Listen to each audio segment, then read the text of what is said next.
the camp of Pastor Apollo Quiboloy asking for a manual recount. And to discuss this matter further, we have now with us on the show Attorney Israelito Torreon, lawyer for Pastor Apollo Quiboloy. Good morning, Attorney. Thanks so much for joining us. Hello, good morning, and good morning to all your subscribers. And yes, morning. Attorney Torreon, as of 7:30 a.m. this morning, with 97.37% of votes in, Pastor Quiboloy is at number 31 with 5.5 million votes. Why the call for a recount? Do you not believe this number? Well, it's not about his number. It's about the integrity of the elections, Ma'am Gretchen. Simply because of the fact that we have been calling prior to the elections for the implementation of Section 31 of 9369. And what is that? That provision proves that in this election, there should have been manual counting of votes in the precinct level so that there will be clear results insofar as each precinct is concerned, because this is the mandate of RA 9369, and that is to provide transparency, credibility, fairness, and accuracy of election results. But this was not followed. We even filed a petition before the Supreme Court, and then thereafter we repeatedly wrote letters to the Commission on Elections and even made a call via SMNI and other TV interviews that the law should be implemented, but nothing happened. And now we have numerous reports about certain irregularities as well as unexplainable occurrences during elections, which can only be remedied via a manual recount of votes.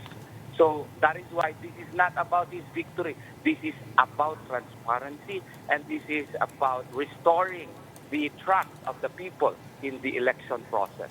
He is even willing to sign. He is even willing to sign a a waiver that whatever may be the results of our call, he will not sit as a senator just only to prove that he wants to repair, he wants to fix this country, and he wants to restore the trust of the people in our electoral system. Attorney, si Pastor Apollo Quiboloy po ba ay nakapagboto nung election day? That I was not able to check, but I'm sure he was able to do that, because I was here in Mindanao, I was in Davao del Sur, my home province, and then thereafter I am still in Cotabato City in order to monitor the elections. Pero siya po ay nag-register dun po sa I think there's special voting for PDLs. Yes. The Commission on Elections have that mechanism by which persons deprived of liberty can vote even while they are in prison. And I'm sure he was able to avail of it. But you're not sure if he was able to actually do it? I was not able to ask about that particular matter. We were able to talk about this call, but I was not able to ask that matter. Okay, let's go back to RA 9369. Actually, taking a look at it, tama po kayo, nakasulat po dito that in reading the official ballots during the counting, the chairman, poll clerk, and third member shall assume such positions as to provide the watchers and members of the public as may be conveniently accommodated in the polling place an unimpeded view of the ballot being readied by the chairman.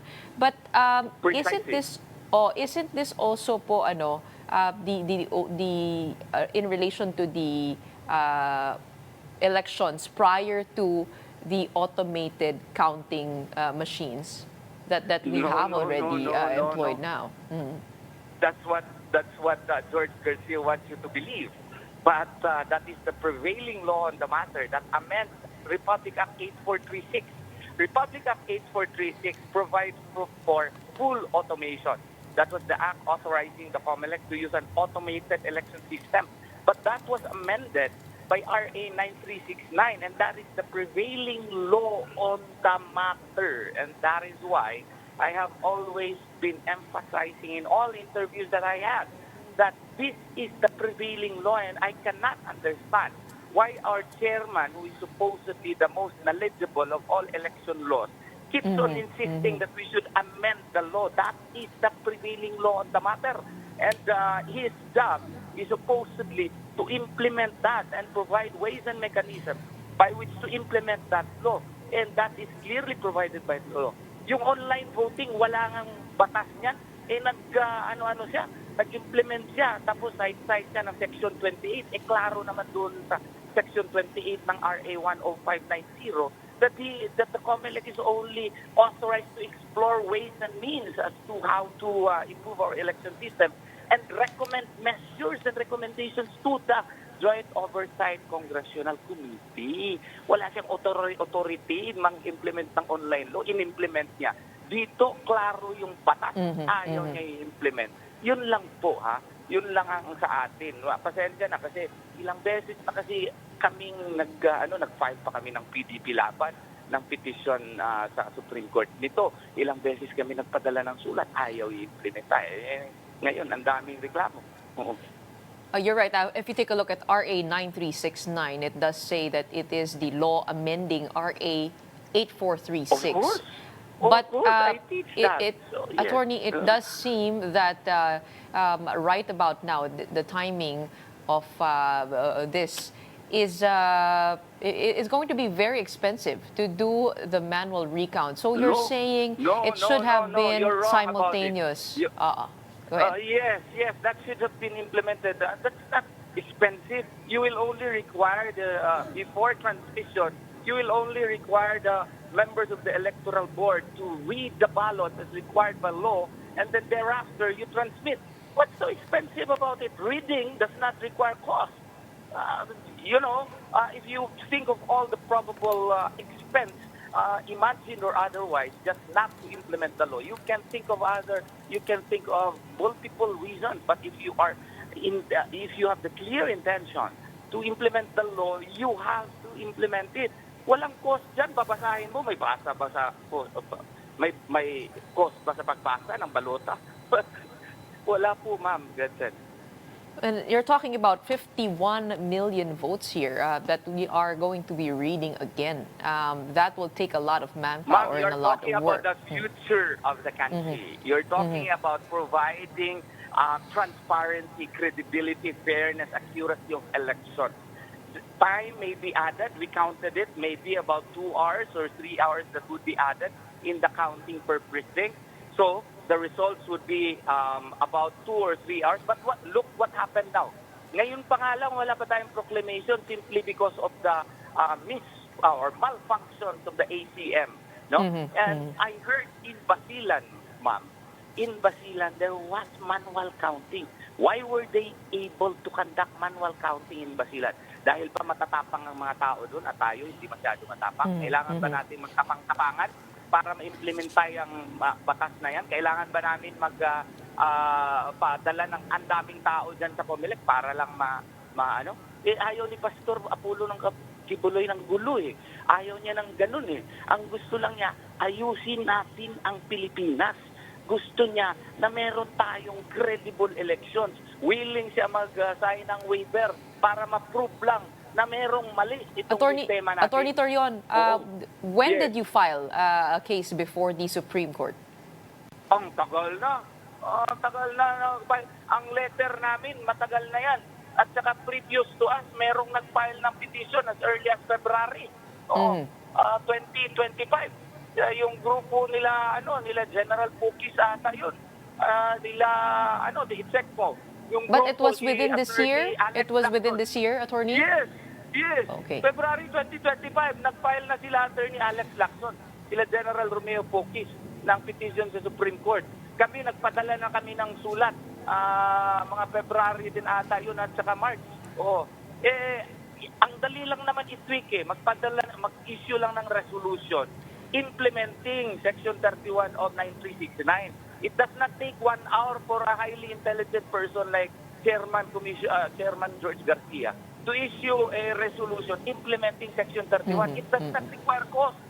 Walang cost dyan. Basahin mo anong gagastusin mo pag magbasa ka lang ng balota. Wala naman And then after that, you transmit. Oo. Well, Attorney Torreon, there is no official decision yet from the Supreme Court on this. So with that, are you planning to file an election protest to be able No, to we are have some invoking. teeth in your request? We are invoking the motu proprio powers of the COMELEC. You know, Chairman George Garcia knows about that being the only and exclusive agency authorized by the 1987 Constitution to conduct an honest, free, credible election. It has all the necessary express, implied, and inherent powers under the law and the 1987 Constitution to implement whatever means and schemes relevant to the mandate of the Commission on Elections to have transparency, credibility, fairness, and accuracy of election results. And one way to reinforce that is to conduct a manual recount. Kung hindi na nga sa buong Pilipinas, may pilot areas lang tayo. Kami ang pipili, huwag yung sila. Kami ang pipili. In my past interviews, 5 cities, 5 provinces. Tingnan natin, through their own motu proprio powers, buksan natin yung mga balota, mag-correspond ba doon sa kanila election return. Yan lang, Okay, para makita natin na kung merong, anong tawag nito, meron talagang diferensya, ayusin natin. Kasi hindi po pwede ito, nasa 2028, meron na naman ito. Magkakagulo tayo kung hindi natin aayusin ito. Magkakagulo. Oo.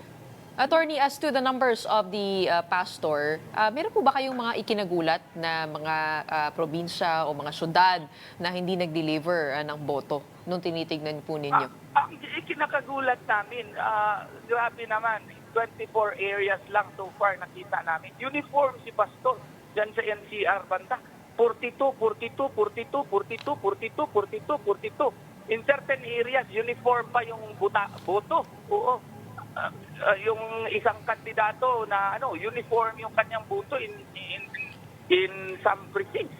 Imposible naman ito. It is statistically improbable para naman mawala yung duda ng tao. Let's have transparency. Tignan natin kung ano ba talaga, okay ba talaga itong sistema na ito. Kaya para forward-looking tayo. Oo. Kasi ang tagal na namin request nito, no, na mag-manual counting. Kasi nandun yun sa batas para mawala yung duda ng tao. Ayaw kami pakinggan. So anong gagawin natin dito? Kailangan ba mag-rally-rally kami? Kailangan pa mag-file kami ng manual ng vote ng anong tawag nito, formal petitions, Commission on Election, pagastusin pa kami. Ang laki ng gastos niyan. COMELEC na on its own, motu proprio. Nag-implement nga sila ng online voting na walang batas. Ito pa na kailangan gawain para ma-reinforce mo yung trust ng tao. Yun lang Attorney, po ang gusto na. let's see if the COMELEC will move their feet on this request and also let's wait for the Supreme Court. Yes. In the meantime, maraming salamat po. Ng miracle. Salamat po. Maraming salamat po sa pagpapaliwanag and thank you so much for your time today. That was Attorney Israelito Torreon speaking as a lawyer of Pastor Apollo Quiboloy.